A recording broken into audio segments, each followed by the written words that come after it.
Representation matters. Yan ang hinanga ng ilang miyembro ng deaf community sa 50th Metro Manila Film Fest Best Picture na Green Bones matapos nilang mapanood ito sa black screening. Narito ang aking chika.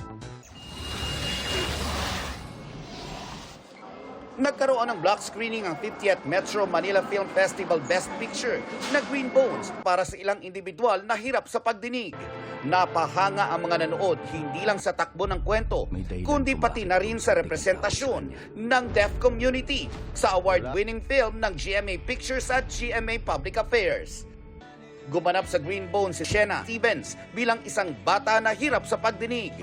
Ang nakakaantig na pagganap ni Shena ang nagbigay sa kanya ng kanyang kauna-unahang award na Best Child Performer sa nagdaang MMFF Gabi ng Parangal.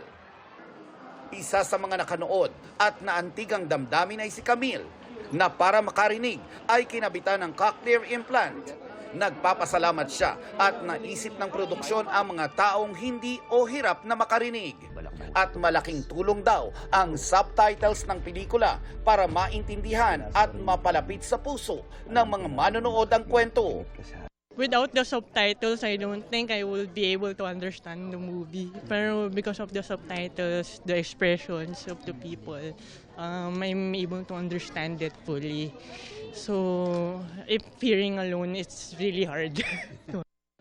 Na-appreciate naman ni Maria, isang deaf individual, na malinaw at inspiring ang representasyon ng deaf community.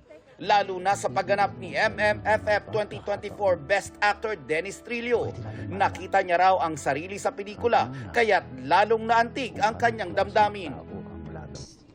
Clear yung scene and all, and it's really touching kasi it's nandun kami as a deaf representative. And then we saw how he signed, and we're really proud of it. And also the Uncle Dom, ang ganda ng facial expression and signing, wow. It's amazing.